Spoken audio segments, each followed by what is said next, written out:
30 तारीख को शिवरात्रि भी पड़ेगी, मासिक शिवरात्रि, और पितृपक्ष की शिवरात्रि।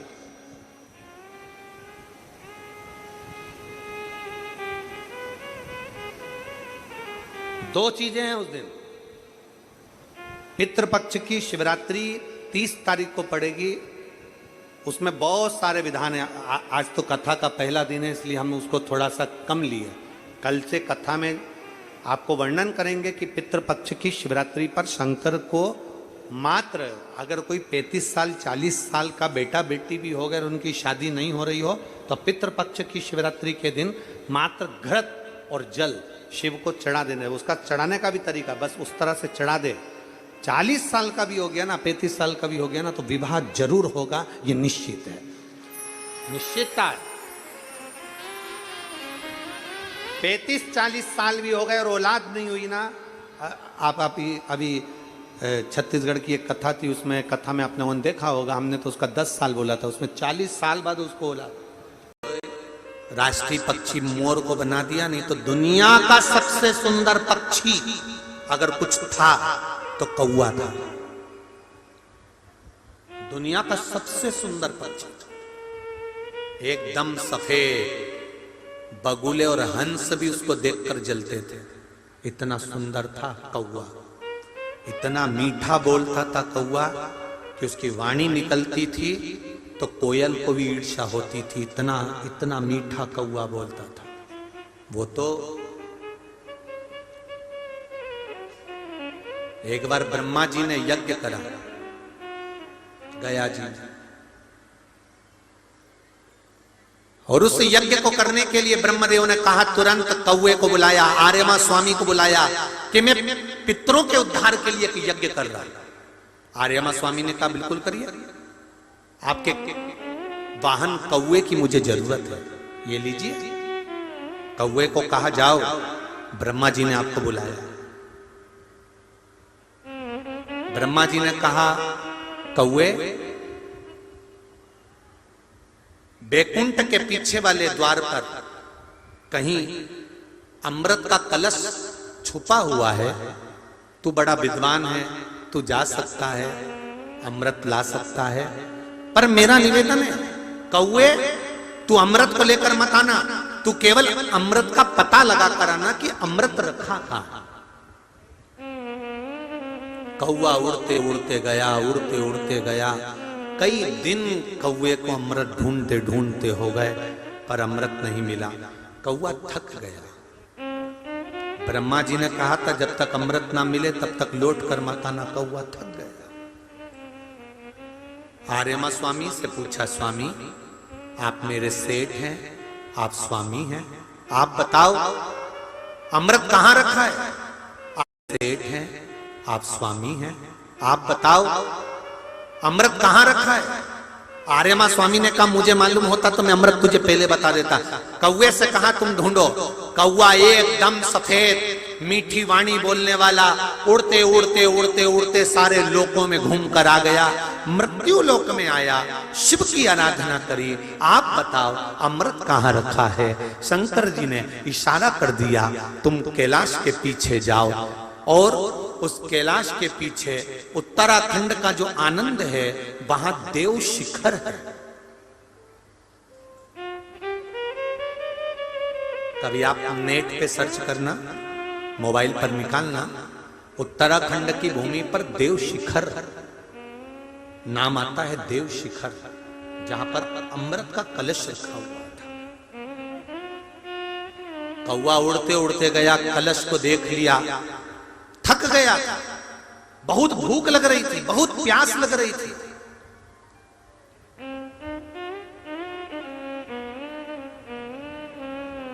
कौवे ने उस अमृत के कलश को देखा और उसमें से थोड़ा सा अमृत मुख में चोंच में रख लिया।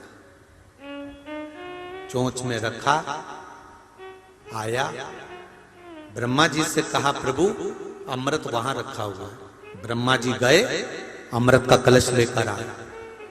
जैसे ही अमृत के कलश में से अमृत निकालकर ब्रह्मा जी गयासुर की छाती पर मलने लगे यज्ञ करने के लिए, इतनी देर में कौवे ने कह दिया, ये अमृत को तो मैंने झूठा कर दिया। ब्रह्मा जी को क्रोध आ गया।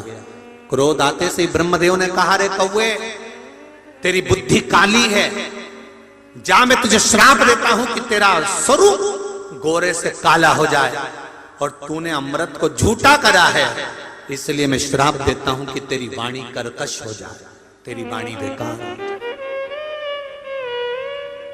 दुनिया का सबसे सुंदर पक्षी था कौवा, दुनिया का सबसे मीठा बोलने वाला पक्षी था कौवा, जिस पर पितरों के देवता आर्यमा बैठते थे, और पितरों के देव आर्यमा बैठकर अपने अपने पूर्वजों को उनके द्वार तक 16 श्राद्ध में पहुंचाते थे।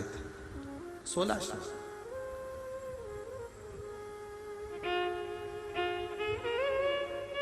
शादी में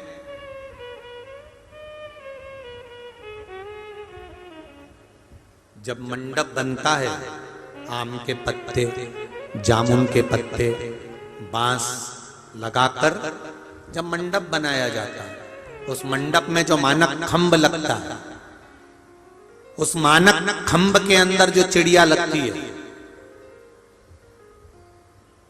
दुनिया के लोगों को लगता है कि वो चिड़िया लगी है, और उस मानक खंभ के अंदर हमारे पूर्वज जिस कौवे पर बैठकर आर्यमा स्वामी के साथ आते थे, उस आर्यमा स्वामी का प्रतीक है वो मानक खंभ।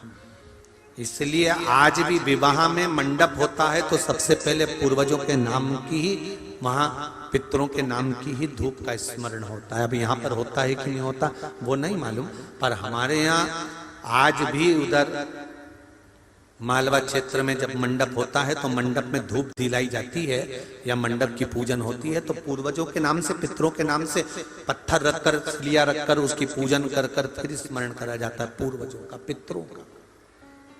केवल पितर 16 श्राद्ध में ही नहीं पूजे जाते, जहां शादी का मंडप होगा वहां पूर्वजों का कभी भी उस पितृलोक से जाना नहीं चाहता। भगवान विष्णु बैकुंठ धाम में सबसे कम रहते हैं और सबसे ज्यादा भगवान विष्णु पितृलोक में रहते हैं। तुम्हारे जैसे ही हैं भगवान नारायण भी, कम है क्या? आपके रिश्तेदार अगर मिलने के लिए आए तो आप घर पे मिलोगे कि दुकान पे मिलोगे? अरे बोलो तो जम के। वो तो पत्नी फोन लगा के बोलेगी कि काका जी आए। तोते का अंडा गिर पड़ा था, उस तोते के अंडे में से तोते का बच्चा बाहर निकल गया था। उस तोते के बच्चे ने हुंकारा भर भर कर कथा का रसतत्व ग्रहण कर लिया। आखिरी में पार्वती जी की निंद्रा खुली जब भोलेनाथ जी बोले, बोल शिव महापुराण की। पार्वती जी के नेत्र, पार्वती तू कथा सुनी है? पार्वती जी ने कहा मेरा ध्यान शिव में चले गया।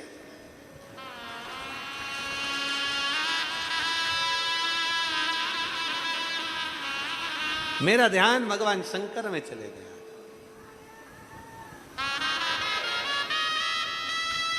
देवादिदेव महादेव में मेरा ध्यान चले गया।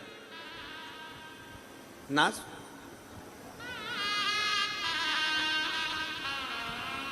चित्त हट गया, मन हटा, नास। ठीक।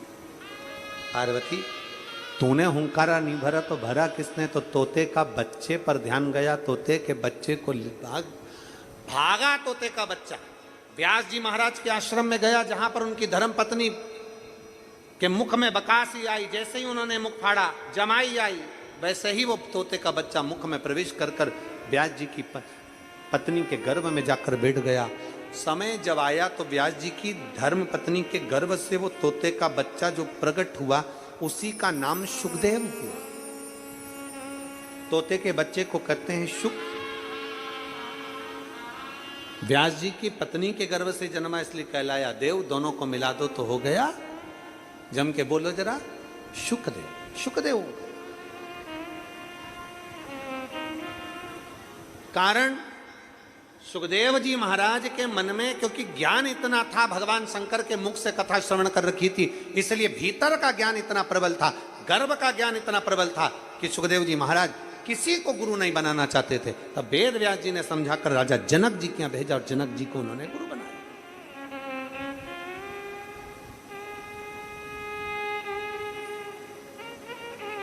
जनक जी ने 3 बातें सुखदेव जी महाराज को समझाई। अब जरा आप समझिएगा 3 बातों को। जनक जी महाराज ने सुखदेव जी महाराज को 3 बातें समझाई थी। पहला, अपने पूर्वज, अपने पितर, अपने आहूत, अपने वासुक, अपने कुल देवता, अपने पितर देवता, अपने पूर्वजों का स्मरण रहना चाहिए। अपने पूर्वजों का स्मरण रहना चाहिए। देखिए 2 चीजें होती है, एक स्वाभिमान, एक अभिमान। 2 बातें हैं, एक स्वाभिमान, एक अभिमान। स्वाभिमान और अभिमान में क्या अंतर है? स्वाभिमान और अभिमान में सबसे बड़ा अंतर है, दोनों चीजें, स्वाभिमान और अभिमान, ये दोनों चीजें हमें समझाती है। स्वाभिमान का मतलब है कि जो भी है हम उसको अपने अंदर धारण कर लें, अपने अंदर उतार लें, वो स्वाभिमान है। और जो बाहर झलक जाए वो अभिमान है। झलके ना, अपने भीतर उतार लिया जाए वो स्वाभिमान है।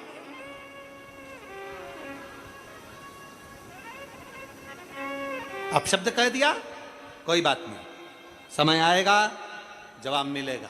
गाली दे दी, कोई बात नहीं, समय आएगा जवाब मिलेगा। आड़ा टेढ़ा कह दिया, कोई बात नहीं, समय आएगा देखा जाएगा। भीतर उतारना स्वाभिमान, झलक गया अभिमान। अभिमान झलकता है, अभिमान झलकना नहीं चाहिए। स्वाभिमान भीतर उतारते जाओ, उतारते जाओ।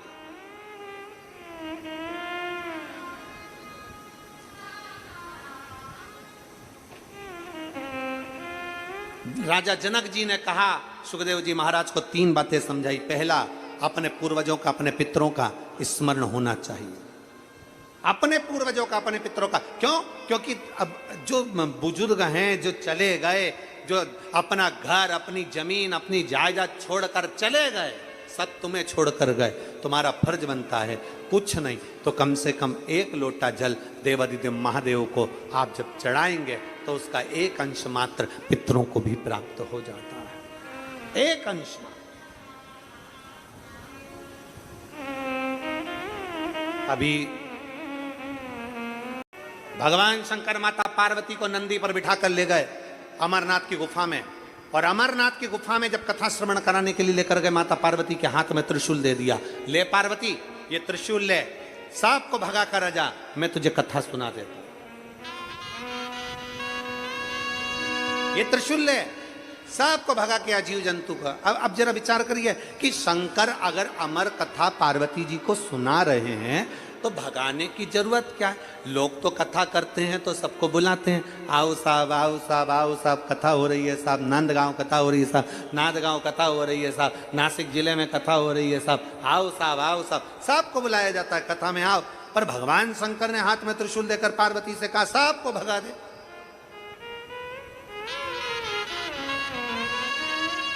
ले त्रिशूल ले और सबको भगा करा। किसको भगाने की बात कर रहे हैं शंकर भगवान? शिव महापुराण की कथा कहती है पार्वती जी के माध्यम से शंकर भगवान कथा सुनने वालों को नहीं भगा रहे हैं, त्रिशूल के माध्यम से जो कथा सुनने के लिए पार्वती तू बैठ रही है ना, तेरे अंदर कहीं अहम आ जाए, तेरे भीतर कहीं अहंकार आ जाए, तेरे भीतर कहीं अभिमत्ता आ जाए, तेरे भीतर कहीं लोभ आ जाए, तेरे भीतर कहीं तृष्णा आ जाए, कहीं आसक्ति आ जाए, कहीं वासना आ जाए, कहीं लोभ प्रकट हो जाए, तो तेरे भीतर के इन जीवों को भगा दे। तेरे भीतर के जीवों को भगा दे। कथा सुनने जितने लोग पंडाल में आ रहे हैं उनसे निवेदन है, आप कहां बैठे हो वो अंदाजा ना करिएगा। आगे बैठे, पीछे बैठे, दाएं बैठे, बाएं बैठे, इससे अंदाजा नहीं होना चाहिए। आपकी चित्तवृत्ति में यह होना चाहिए कि नांदगांव में हमारे इस पवित्र गांव के अंदर कथा हो रही है, मेरा भोले बाबा चलकर यहां पहुंचा है, मैं कहीं पर भी बैठकर कथा सुनूं, मुझे उस कथा का लाभ मिलना चाहिए। ऐसी कथा सुनने के लिए मेरे चैनल को सब्सक्राइब करें।